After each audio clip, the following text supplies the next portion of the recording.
in the field that is our favorite, the arts and arts education. We do this weekly just to support our community, our artists, with ways they can use the platform or otherwise to enhance themselves in their art. Our educators, we use this webinar to help them better engage their learners. Our arts organizations, we use this webinar to help them better engage audience. And our individual learners come here too to just see what's happening in the arts. So today we're speaking to our educators, and I was inspired by this test that I'll talk about later as I go on. And I digress. The main topic of this week is targeting student abilities with the arts, targeting different student abilities. But first, here's some housekeeping. Coming up, this weekend and in October, we have 3 sessions left with the incomparable Adrian Wierum out of Germany. He is the musical director of the Orchestra der Kulturen. Excuse my German. And he is a big-time conductor, composer, arranger, and film and TV score music director based out in Europe. And he is giving some conducting workshops on the CommonTime and some arranging workshops for both instrumental music and choral music. So for all the educators out there who are writing and arranging their own music or conducting their own groups, this is the workshop. These are the workshops for you. Right up on the top on CommonTime.online, at the top you'll see an events tab, and you will see Adrian and his events right there for you to click on and sign up. You can attend live or receive the recording after the fact. Either way, the learning is yours on CommonTime. Okay, back to this week's topic. Targeting student abilities in the arts, in your arts classes. So this was inspired by my school. We use this kind of diagnostic assessment. Don't ask me how I feel about assessments in general and standardized assessments for sure, but I digress. We use this assessment called the CAT-4, and basically it tests student abilities in verbal reasoning, quantitative reasoning, nonverbal reasoning, and spatial reasoning. And essentially these are some of the same benchmarks used in IQ tests. And in the name of education, this has kind of replaced the learning styles, like where you have people who are visual learners and auditory learners, and then people who are more tactile learners. I forget the exact 3 terms, but that concept of the learning styles isn't used as widely anymore, and it's kind of been replaced in my eyes by these type of assessments like the CAT-4, which uses verbal, quantitative, nonverbal, and spatial. And essentially you as an educator can receive the results from this, and the data can help you differentiate instruction for your students. For example, if you have a student who is a strong has strong verbal reasoning skills, then this student would handle reading instructions better. They would handle expressing themselves, maybe using spoken or written language. Quantitative reasoning is more in line with using numbers, and the test uses different number analogies, and pattern recognition is a big one. Going back to verbal reasoning, that one is all about word knowledge, and having the test, the assessment has students do some reasoning tasks where they kind of find the links between different sets of words. It's seeing, can they reason and logic things out in the context of written or maybe even spoken language. Nonverbal reasoning, in this assessment, the students analyze and recognize and find links between different figures and shapes. For example, they may show kind of a funky looking 5-sided shape, and then they'll ask questions multiple choice to find the like image. So they'll have a different 5-sided shape, a triangle, a square, and a circle. And the goal is for the student to notice, like, okay, this shape has 5 sides. Even though it's weird and maybe looks different, it's linked to this answer, choice A. For spatial reasoning, the students are given, this one's kind of hard to explain, but it's kind of like a snowflake, how you fold the paper and then cut it. So essentially the students are shown a square And then in the next picture, the square is folded this way. And then in the next picture, the square is folded this way. And in the final picture, there's a hole punched in that final triangle that's left. Maybe I can show you an example. So maybe they'll show you something like this, then they'll fold it. This is picture 2, fold it. And it'll have an arrow showing you like you folded it. Then picture 3 is folded like this. And then in the final picture, they'll show you that here I actually have a little knife with me. In the final picture, they'll show you that they punched a hole, here's my hole, in this folded paper. And then they'll show you multiple choice answers. One will be this with the 4 holes, another one will be different, and they want you to see that if you fold this, you can punch it and it will look like this.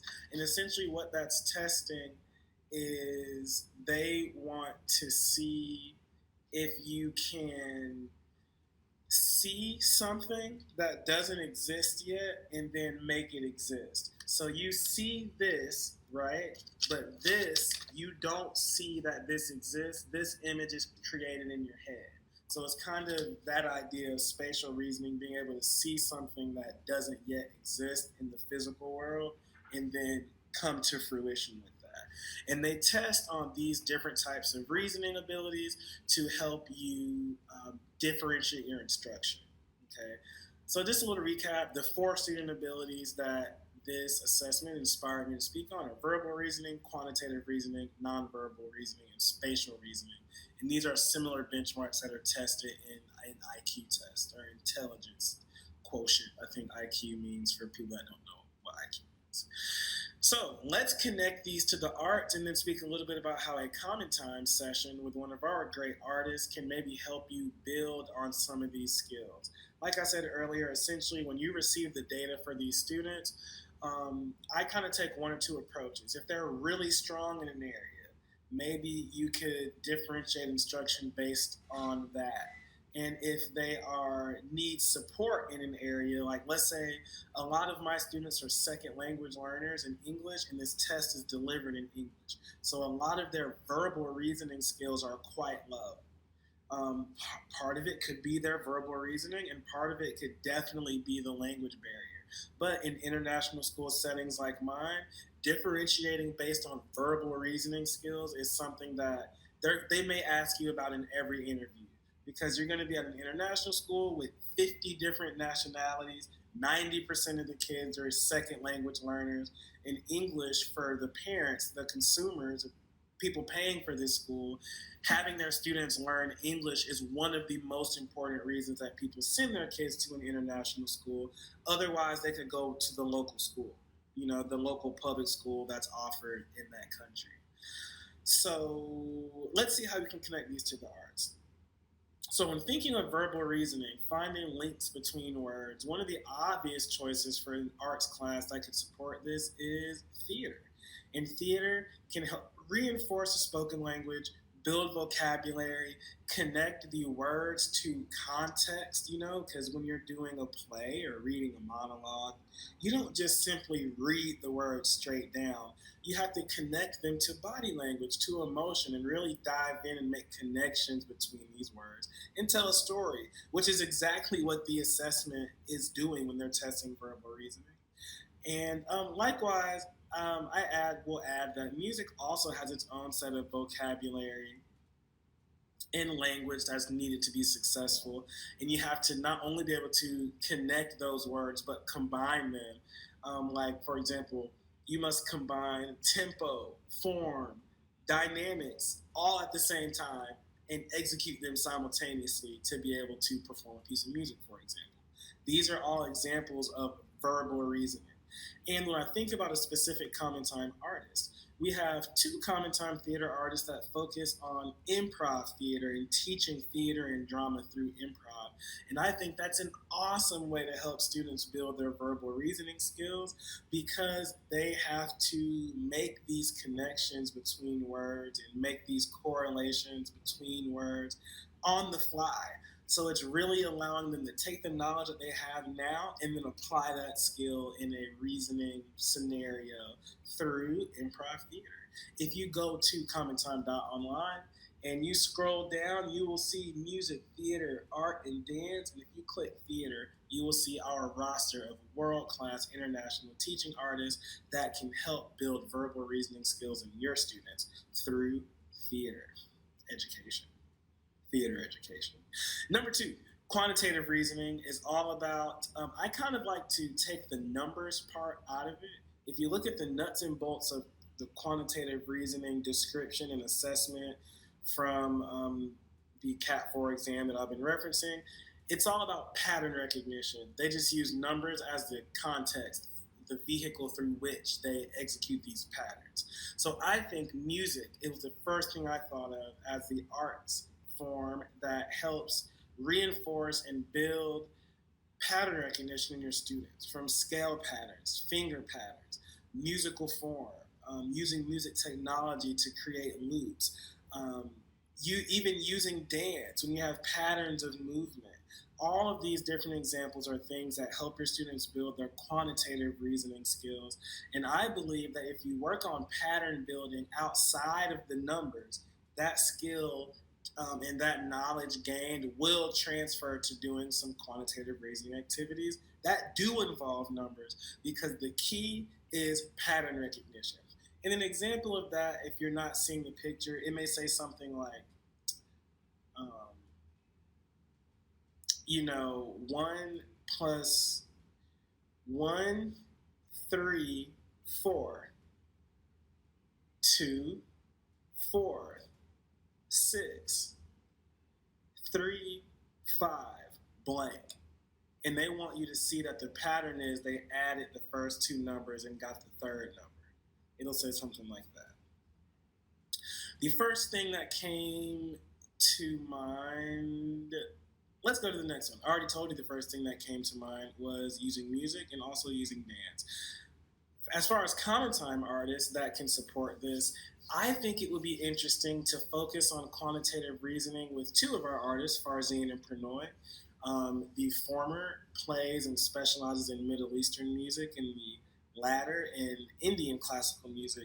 And both of these musical styles use repetition and use patterns. In Indian Carnatic music, you have the different raga, and there's a set of raga that have been used and played and performed in a set of patterns over hundreds, if not thousands of years. And the same goes for Farzin, his Middle Eastern music. There are patterns and motifs and things that are famous and repeatable and repeated throughout that culture's music. And I think that planning a custom lesson with one of these artists, or allowing them to kind of guide you into what that lesson could look like, can really help your students visualize and experiment with patterns in a new way. Next, nonverbal reasoning. And I think the first thing that came to mind for that as far as a subject would be the visual arts. With visual arts, it's all about communicating with shapes, figures, lines, colors, and more. And students can flex their nonverbal muscles during these types of classes, these visual arts classes, by finding new ways to communicate, having them tell a story just with images, having them create new shapes that are maybe linked together, having them, take two different types of images and somehow connecting them, having them make a collage, taking different types of images, finding some connection between them and weaving them into a singular work of art. Excuse me. I forgot my water. Oh, actually, here it is. Good on you, Michael, for remembering your water bottle.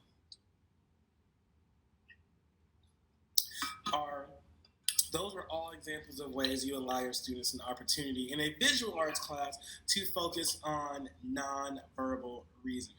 And remember, the example from the assessment came between finding links between similar but not the same figures and shapes. And we have a great visual artist named Harleen on the platform, who is a practitioner of abstract art. And I feel like those type of artists specifically are able to connect figures and patterns in ways that you wouldn't think of, because she's not necessarily painting trees and landscapes. She's using all types of shapes and figures and connecting them and combining them in different ways, in abstract ways. And that's what makes her an abstract artist. And I think having her come in and do a session with your students would be a great way to build nonverbal reasoning skills. The last student ability that we're going to target is spatial reasoning. And remember, that was our example where they want you to be able to see this folded piece of paper. They show you that they fold it twice, in the assessment, they show that. Then they show you they poke a hole in it, and they want your student to be able to pick this, like my snowflake, out of a lineup. They want your student to be able to see something that they're not being shown, visualize something that's not necessarily shown, and be able to pick it out of the lineup. So I thought once again about visual arts classes with this, the need for students to be able to create an image in their head and then bring it to the physical world. And an idea I thought of would maybe be taking a walk around your school campus or your home and having students recreate images from memory, having them conceptualize something, hold that picture in their head, and then recreate it in their own way. And another thing that I thought of was the idea of color mixing. We have a great CommonTime artist named Ashley Pearl on CommonTime.online under the Artist tab. And one of her specialties is color mixing.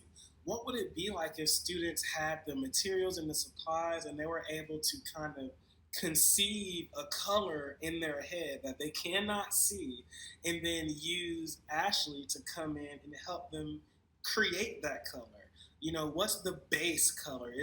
What are the three basic colors? Are they like red, green, and blue?